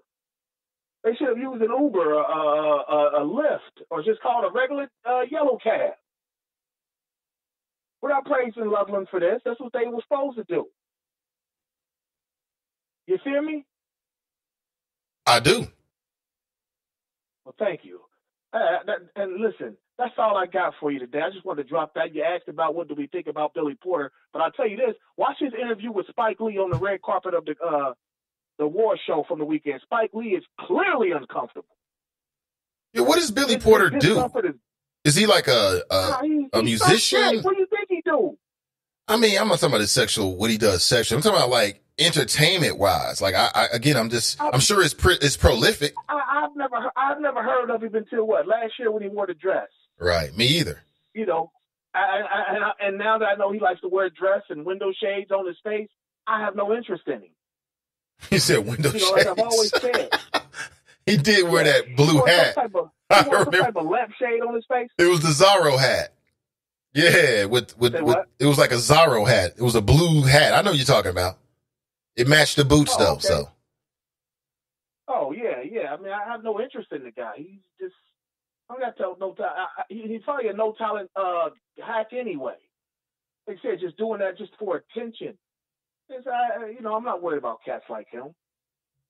You know, because if you want to, and besides, but like I said, with Sesame Street having Bert and Ernie be, ambiguously gay, you got these two. You got this guy who's just forcing sexuality on the children. So viewers had a right to be mad. Right. I agree. Very upset. I mean, whether you think that Bert and Ernie were subliminally gay or whatever. The point is, they wasn't forcing it like you doing. How dare we force sexuality on sixth graders and under? That's bullshit. And they use they use the black man as the guinea pig to do it. No sense of history. That there's no ancient African art depiction of gay sex, of homosexual activity, but there's plenty in Europe and Greece. But I don't want to get into all that heavy stuff. We did all that yesterday. I'm a little wore out. I'll holler at you at the future, Moon B. Appreciate the call. That was a good throaty howl. I don't know. I mean, if Sesame Street is a place that's supposed to teach kids about acceptance and be kinder, we live in a world where, different lifestyles are becoming more and more and more present. They're getting more and more and more acceptance. Isn't that a perfect venue then? I mean, forget what it used to be, or if you used to watch Sesame Street. Doesn't that mean, at least for the people at Sesame Street, that it kind of fits what their mission statement is? I don't know. I'm looking at some of the comments here, and they run the gamut. Like, somebody writes, I guess I'm not showing my kids Sesame Street anymore. Again, that's your right. That's your right. Somebody writes, it's just a man in a dress. It's fabric. Take deep breaths. It's just a man in a dress. I'm not sure if that the way I would look at it per se, but okay. Remember when Sesame Street was just about childhood innocence and devoid of any alternative lifestyle propaganda disguised as inclusivity? Let kids be kids. It's hard enough out there, and they'll soon learn all the things the media wants to shove down their throats. Well, my daughter's 14, and she attends a school that everybody says is supposed to be like the best school in the state, clearly one of the best public high schools in the city. And it's been quite interesting, the relationships she's had and the things she's told me about some of her friends and things like that. And again, I mean, she has friends, so she's told us, who talk about being gay, who talk about their sexuality and having questions about it. And I don't know if it's the music. Well, I do know. It's the culture. It's the sum total of all of it. It's the culture we live in that has made these issues much more prevalent to our children than it was perhaps during our generation 30 years ago, 20 years ago. So young folks are making these decisions and being exposed to this kind of stuff, at a young age. And perhaps that's the way it's supposed to be. Or perhaps not. Somebody writes, why is the man wearing a dress? Somebody writes, this world is screwed. Yeah, if people like yourself don't die out soon so the rest of us can exist openly. So that's what somebody wrote. So if you're against Billy Porter in a dress, this person wants you to die out so you can live your true life. That seems a bit extreme. But what do you think? 513-873-7134. I'm telling you, we are living in the last days of common sense. I will say this much. Well, I'm not really... A couple things. I see that Vanessa Bryant is now taking more steps to put her feelings out in the media. Very sensitive situation. Vanessa Bryant says her brain refuses to accept that Kobe and Gigi are gone. I can totally understand that. I remember losing my grandfather, and I couldn't, it didn't seem real to me. I'm like, wait a minute. What's that noise? Oh, he's walking up the steps. I definitely understand it. And you have a child. You bring a child into this world as a parent. You're in that child's life for nearly every moment. You know what I'm saying? This person wouldn't be here without you. You were there the day they came into the world, in most cases, especially as a mother. And, they just become a part of you. You know what I'm saying? You can't see the world without them. There is no world without them. So, that's just very, very difficult. She said this on Instagram. She put up a video of Gigi, her daughter. Just very difficult. I can see it. It's one thing to lose your husband. It's another to lose your child and your husband. So thoughts and prayers go out to Vanessa Bryant. Very difficult time for her. Man. Representative Ayanna Pressley, I gave her a lot of props because, you know, she showed a lot of courage, not just politically, but, you know, she was dealing with alopecia, I believe, and it made her bald. And since then, she's been dealing with internet trolls who call her Mr. Clean. And the reason they're calling her Mr. Clean is because she took her wig off, and essentially she was bald underneath her wig. I thought she still looked great. You know, it's just hair. And Mr. Clean is the name of a cleaning product where the logo is a white male smiling. He's got like a earring in one ear, and he has no hair. He's bald. And, you know, his bald head is shining that it's so clean. Hence Mr. Clean, right? And I actually sent Ayanna Pressley a tweet. She probably didn't see it because I saw that she was like responding to these trolls. And I told her, like, don't respond. You're going to spend the rest of your life responding to these fools. Why are you doing this? You know what I'm saying? Don't let these fools get to you. You live in your life's purpose. You know, you trying to educate and also help other people that might be dealing with the same issue as you. You once you get caught up with trying to do the whole Kevin Durant thing and respond to everybody, they got you off your orbit. They're winning. And I'm looking at this article in the Grill right now that talks about how she's responding to these internet trolls. I mean, it's the internet. People always got something to say. I just don't think that if I'm a member of Congress, that I'm going to give too much credence and time to what some internet troll has to say. Why? Don't even stoop to that level. Just ignore them fools and keep going. You know what you're doing. You know what you're about. But that's just the way the internet works. We shall see. I hope she gets reelected. I do. I like what I understand about her politics, in my opinion. But what about you? Let me go straight back to the phones. I'm sorry, to your quotes and your comments. Kamir writes, good morning, and good morning, Choppers and Nathan. Good morning to you. Let's see, BNC is pro-black. Black News Channel is pro-black and pro-economic freedom and access. No coincidence, BNC launched in 2020. That's right. I don't think it's a coincidence either. Well, they were supposed to launch last year, but then they got some cash from Shahid Khan, a multi-billionaire and owner of the Jacksonville Jaguars. That's an NFL franchise. And he now became the principal owner. So when the cash came through, they decided to slow things down and then put more money into the production and the marketing and things like that. And they decided to come out in 2020. Because remember, it was supposed to come out like in November of 2019. Then it was going to be December 2019. And then, of course, it was February, Black History Month, which, hey, why not wait, right? Makes sense. See, Cam writes, BET, Rap City with Big Tigger, 106 in Park, Hits from the Streets, Video Vibrations, and Donnie Simpson, etc. Classic. I watched all of that. That was my generation right there. I watched all of that kind of stuff. Ray writes, yes, free time must be nice. Pam writes, good morning, all. Remember the Bev Smith from Our Voices and American Urban Radio Network?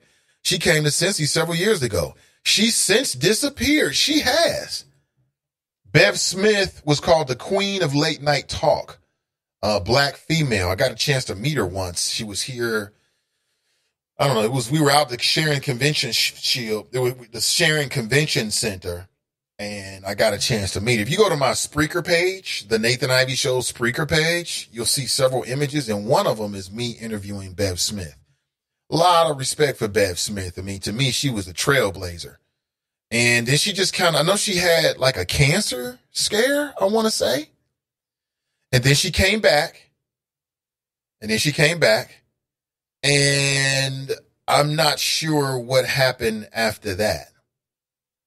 Not sure. Just kind of lost contact with her. And she had a very unique, style. I have to ask, who would know where Bev Smith is or maybe have a good handle is our favorite man who used to be in New Jersey, and that's John. Because John is a prolific caller.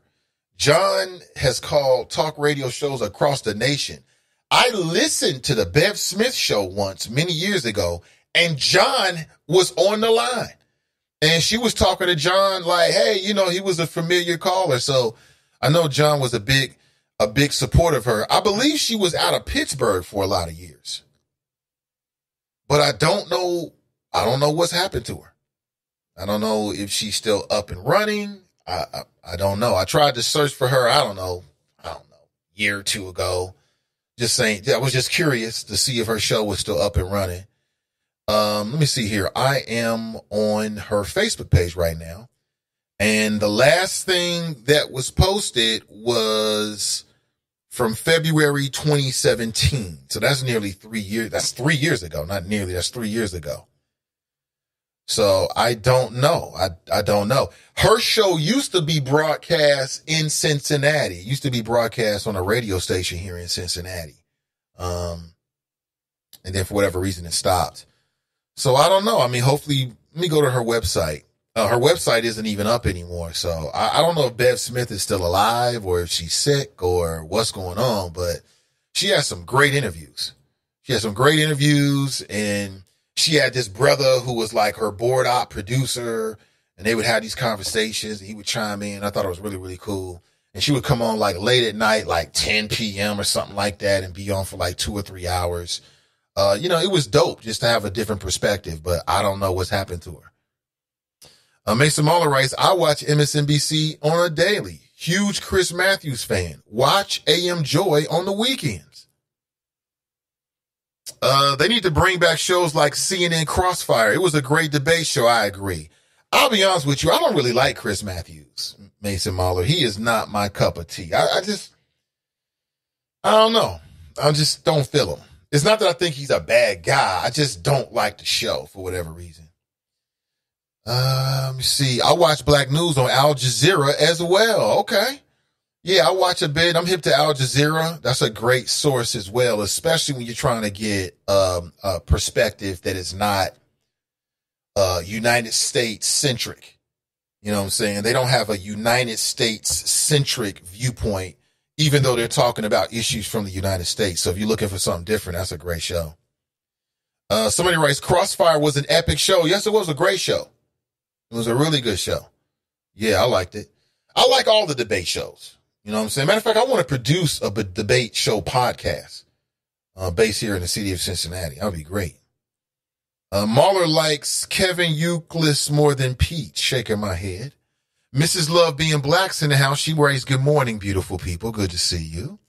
I've never seen her on the international channel of, that's Ray. I'm not sure.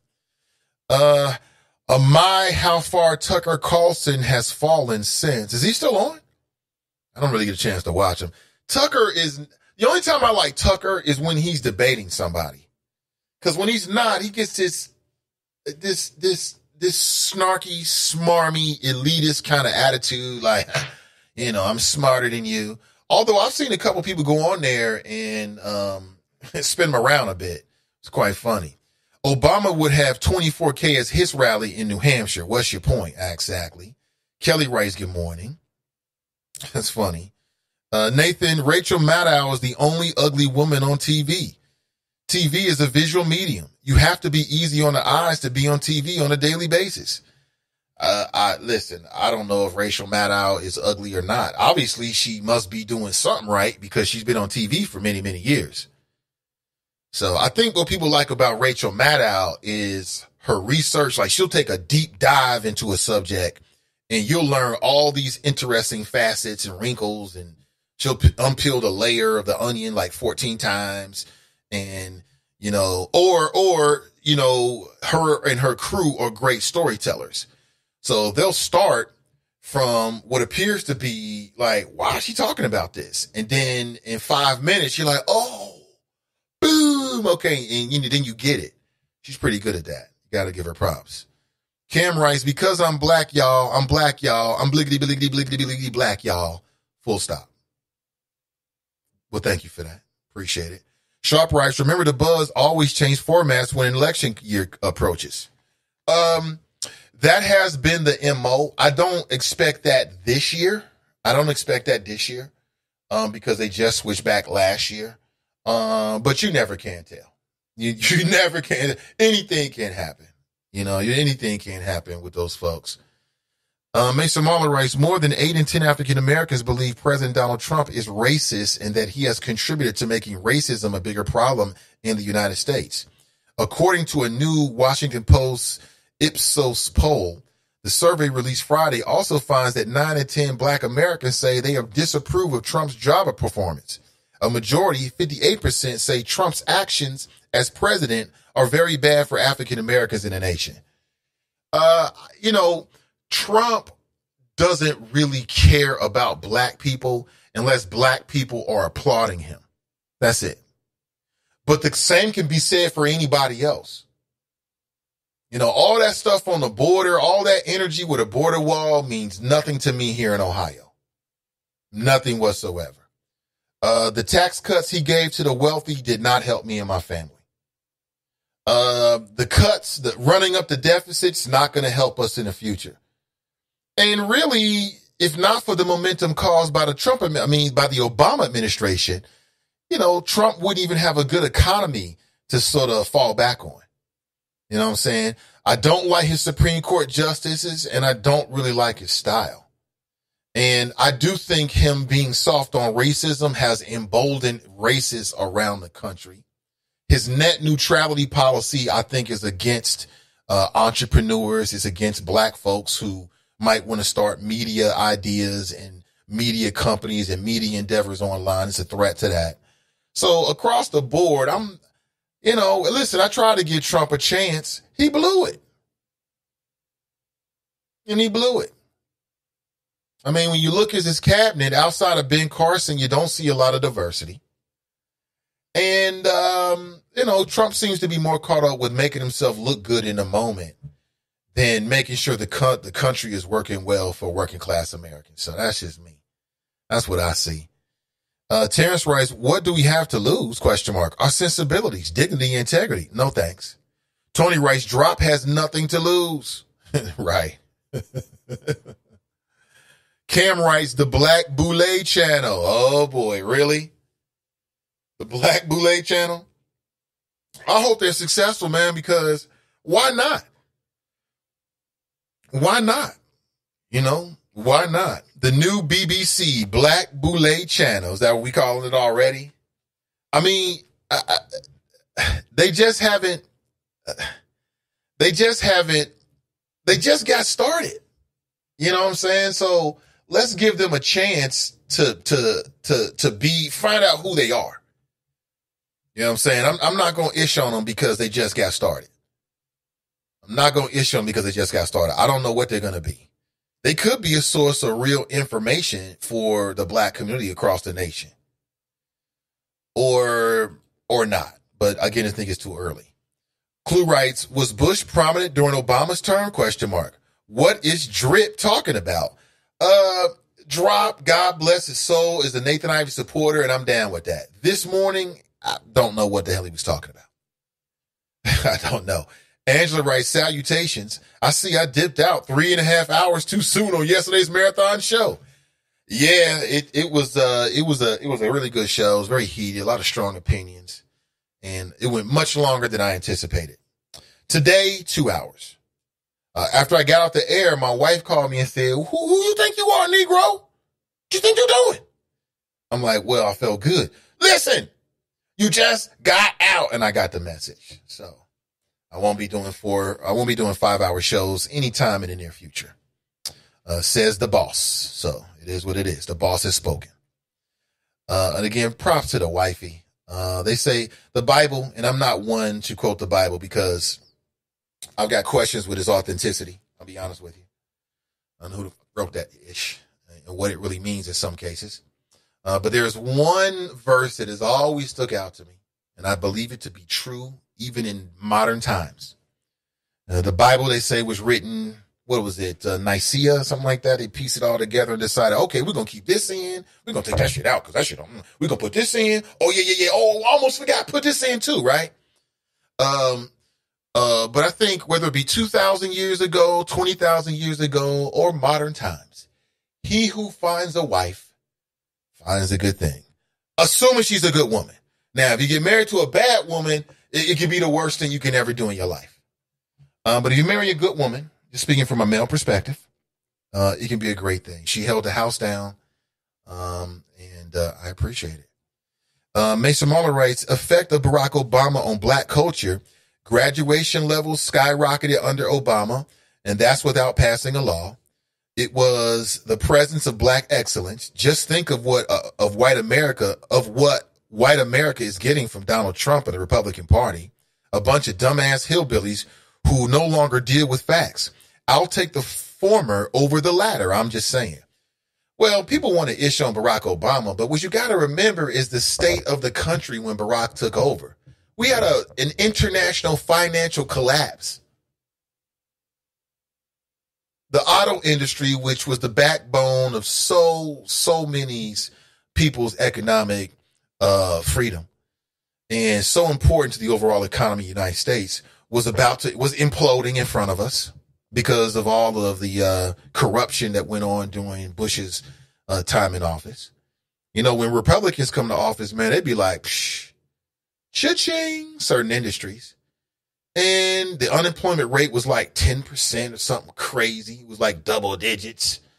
And Obama turned all of that around. And, you know, Trump likes to set the narrative for himself. So when he came into office, he said, I inherited a mess. You inherited a mess? Just so he can make it seem like he did something. And I challenge anyone to tell me, just send me a link. You don't have to tell me. Send me a link of what Trump has done to create the economic momentum that he's enjoyed. Even though he's created less jobs in the last 3 years than Obama created in his first 3 years, than Obama created during his last 3 years. By all accounts, if not for Obama, the American economy would not be what it's experiencing today. But don't expect your friendly neighborhood Republicans to give him any credit. It just doesn't work that way. Dark-skinned Jermaine writes, yeah, Glenn, black people got all these college degrees, and now a college degree is worthless unless it leads to a professional license such as doctor or lawyer. Obama was awesome, an awesome plant. We all have our different perspectives. You're entitled to yours. I have a different perspective when it comes to Obama. See, my daughter only knew Obama as president. And I think that has an impact in terms of, you know, aspirations, excellence. When you see it, you can be it. You know, for that whole Obama generation, they look at the world completely different. And we don't know what their impact is going to be. My daughter is pretty sharp.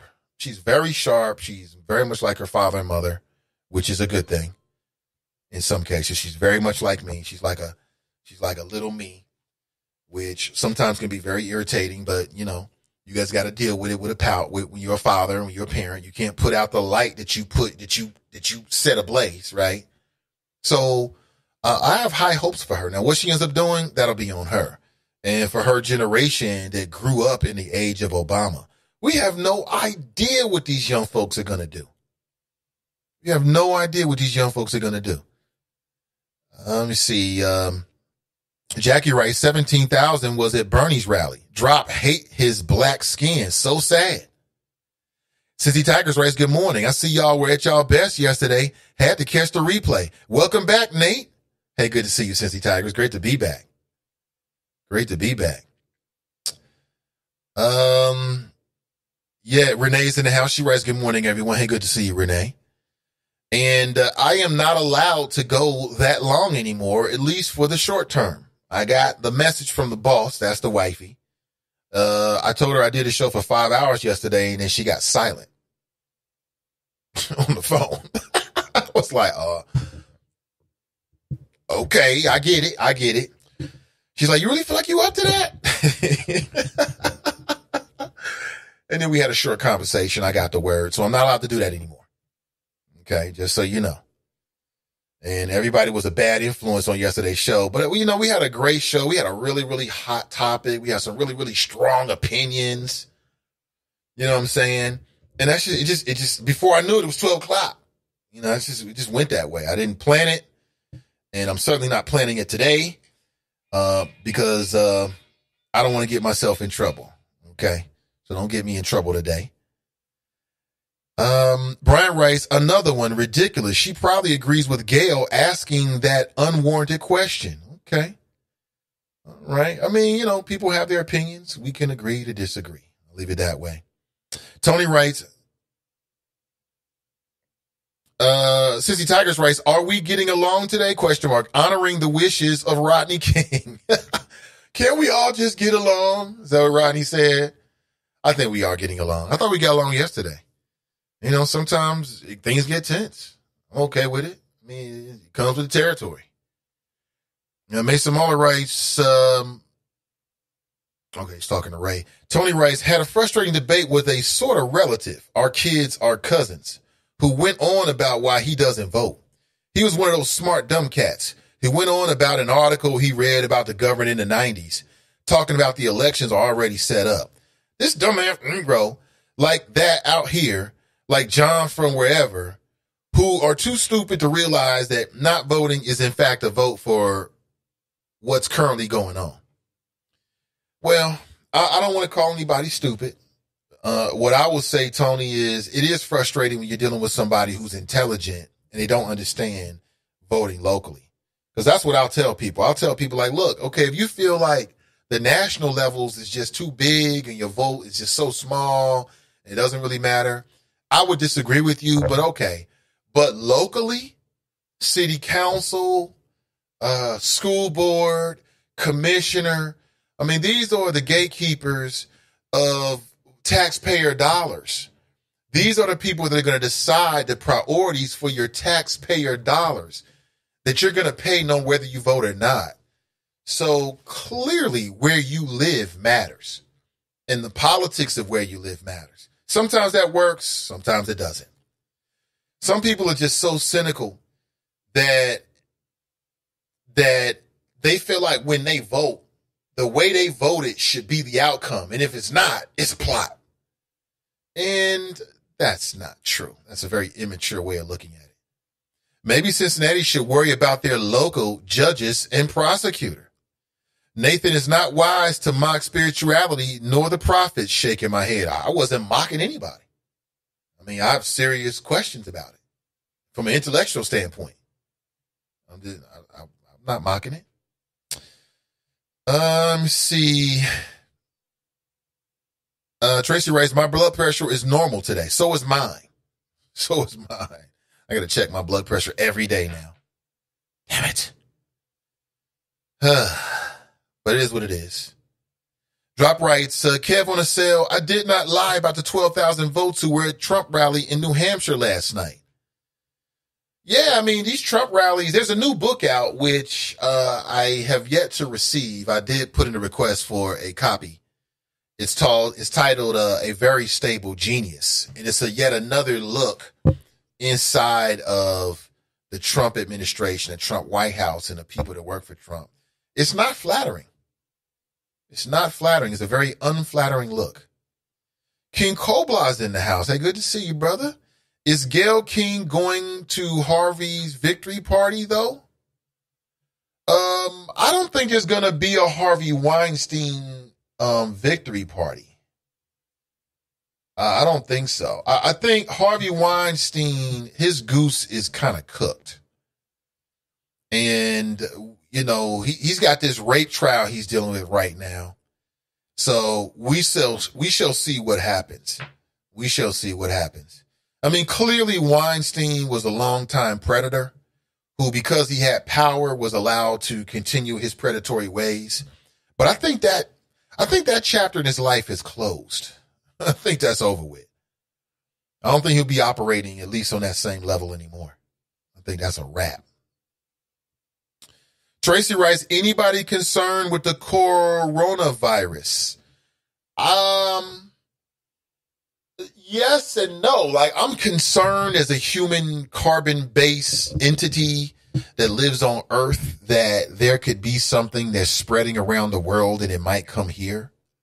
At the same time, until it comes to the United States and I start to read about things happening where I'm close to and or somebody I know is afflicted, I'm like everybody else. Not really. You know what I'm saying? You know, but as a carbon-based life form, I'm concerned about anything that affects human beings across the globe. You know what I'm saying? That's just my take on it. Irish writes, "Watch Cincinnati Goddamn. This documentary features Patrick Caton, one of the reasons why we filed the lawsuit." Thank you for your call. I appreciate that. Tracy, this is Terrence Graxton. "We should be. The rate of infection seems to be pretty high." Clue Magic writes, "Drop, do you think Rush truly deserved the Medal of Freedom? Or do you think he got it because of his cancer diagnosis?" I think he got it because of his cancer diagnosis and because Trump wanted to put on a show. When was the last time, in fact, I've never seen it in my adult life, where somebody was given the Medal of Freedom, during that? And what does it say about the Medal of Freedom?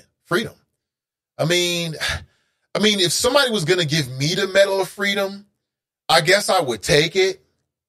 But I guess what it says is if you're president, then you can give it to whoever you want to, no matter who they are. Rush Limbaugh is one of the radio pioneers, whether you like it or not. But I also think that he's kind of like Fox News. Like, even before Fox News, he was willing to trade in these racist tropes, is that the right road? These racial insensitivity with his audience to further, his ratings. And he's also, to this day, one of the most influential radio voices in the country just because of the sheer total number of radio stations and outlets that he can be heard on. So I don't wish cancer on anybody, including Rush. But, that was Trump's decision. He wants to give him the Medal of Freedom. He gets the Medal of Freedom. That's just how it works. Okay. So I got a message from the boss here saying, "Get the hell off the air. You are not 100% like you think you are. And so I've got to make a move." Have an excellent Tuesday. My name is Nathan Ivy, and we'll talk real soon. All right. I hope these flows find you in a good place. This show will be made available as a podcast within the hour. And as I said, we'll talk tomorrow morning at 8 a.m. Until then, remember our motto: winners focus on winning. Losers focus on winners. So stay focused and stay winning, and we'll talk real soon. I'm out.